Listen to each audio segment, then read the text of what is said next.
मेरा मेरी मुराद शफकतुल्लाह मुश्ताक साहब, जोरदार तालियां शफकतुल्लाह मुश्ताक साहब स्टेज पे आन ते अपनी गलबात करन, अपने विचार साझे करन। एक बार फिर भरपूर तालियां दे विच शफकतुल्लाह मुश्ताक साहब।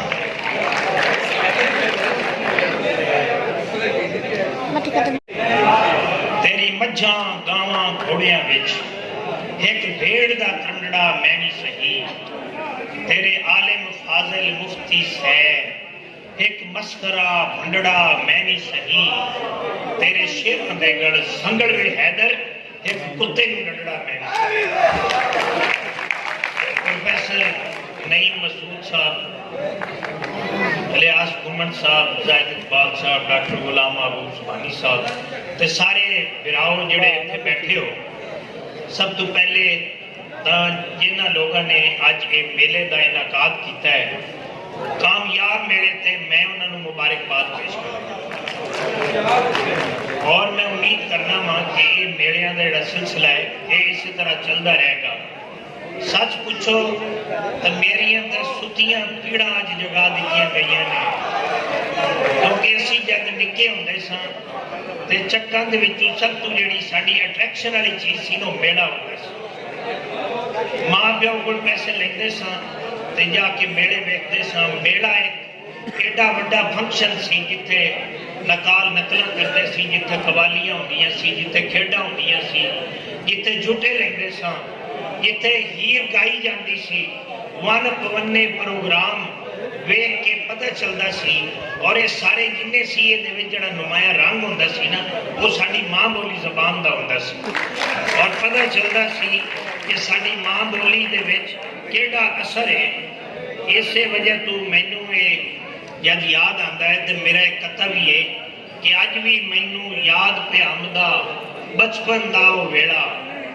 अज भी मैनू याद पे आमदा बचपन दा वो वेला, नाल खुशी दे वेदे हासे साधु जुनेद दा मेला, नाल खुशी दे वेदे हासे साधु जुनेद दा मेला, खेल तमाशे वेखण दे लई टोलियां मन मन जाना, खेल तमाशे वेखण दे लई टोलियां बन बन जाना, शफकत जी हुण कित्थों लपसी हानियां दा ओ रेड़ा। गुजरात दे जिहड़ा तौहीद चट्ठा है, ये पहली बारी मैनू मेरे विराट डॉक्टर अब्दुल कादिर मुश्ताक दे नाल उदों मिलिया सी जदों ये मुंडा खुंडा सी ते तरीक दे पिछे पिया होया सी। ये तरीक उसकी शादी की ना समझना, ये एम ए तरीक से ते फिर इस एम ए तरीक किया, उतों इस एम फिल भी कर लिया है। ते अज मैनू पता लगा है कि इस PhD का हार भी आपके गले दे विच सजा लिया है। गल्लां ते उदा भी कदी निक्कियां नहीं सी करदा, वड्डियां वड्डियां गल्लां करदा सी और वड्डियां गल्लां दी एक बारी मैं परख पड़चोल कीती सी कि इहदी गल्लां हैन की ते सब तो जिहड़ी उगड़ भी और ये हर गल ते कंप्रोमाइज कर सकता सी, पर अपनी माँ बोली ते कभी भी कंप्रोमाइज नहीं सी करता। यही हलाल दे होने दी एक दलील है कि बंदा आपकी धरती की गल करे तो भी आपकी माँ बोली दे विच करे। मेरे छेरे धरती नूं मैं किंज वेचण देंदा, धरती मेरी माँ सी बच्चे, धरती चूंकि माँ है इसलिए ना कोई धरती नूं वेचण देंदा है ते ना आपकी माँ नूं वेचण देंदा। इस वास्ते साडी जिहड़ी ज़बान है ना, इहदे नाल सानूं एक निस्बत होनी चाहिए और सानूं इस ते माण होना चाहिए। और माण तां ही हो सकता है अगर मैनूं पता होवे कि इहदे दामन दे विच किहड़े-किहड़े सुच्चे फुੱਲ मौजूद ने। काश साडे लोग जिहड़े ने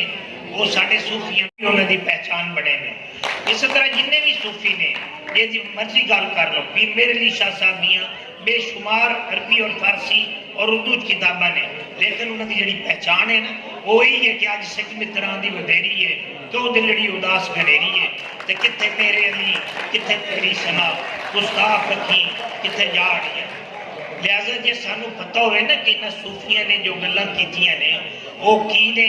और साडी, और यकीन मनो कि मेरा तजर्बा जे कि मैं उर्दू भी बोली है, अंग्रेजी भी बोली है, चूंकि सरकारी मुलाजमत के हवाले नाल, लेकिन जिथे मैं वेख्या है कि मेरी गल गौर नाल सुनी जाए तो मेरी गल का इंपैक्ट होवे तो लोग दे मेरी गल ते कल रुकण,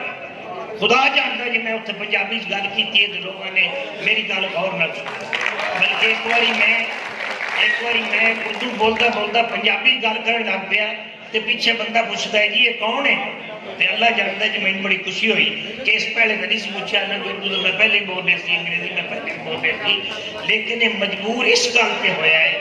पूछण ते कि मैं कौन हाँ जब मैं आपकी माँ बोली दे गल की। इस करके सानू जड़ा है साडे जब तक एतमाद नहीं आता, और एतमाद आने वास्ते जरूरी है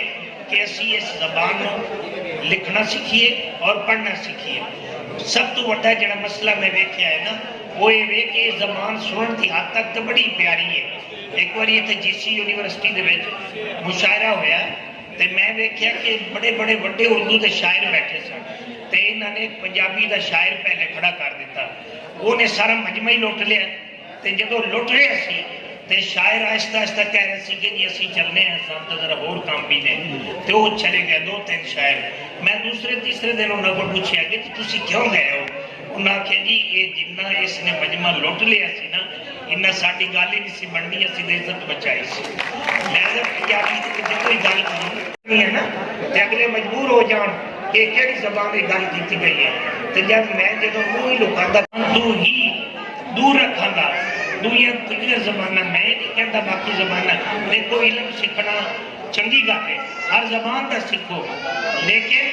अपनी जबान का इलम भी तो दूसरों को दो ना, उन्होंने पता लगे कि असीं की गल की है। तो अज के इस मेले से एडा चंगा मेला मनाने से मैं मुबारकबाद से पेश कर चुका हूँ। मैं तौहीद चट्ठा ते बाकी जिन्ने लोग इन्हों के साथी ने उन्होंने मैं गुजारिश करना हो कि एक सिलसिला जारी रखो, और तौहीद चट्ठे को मैं भी अर्ज कर देवां कि तौहीद चट्ठा तौहीद की गल करने वाले लोग जड़े सन वो तेरे वर्गे सन, जो पक्के पीढ़े हो जाते सन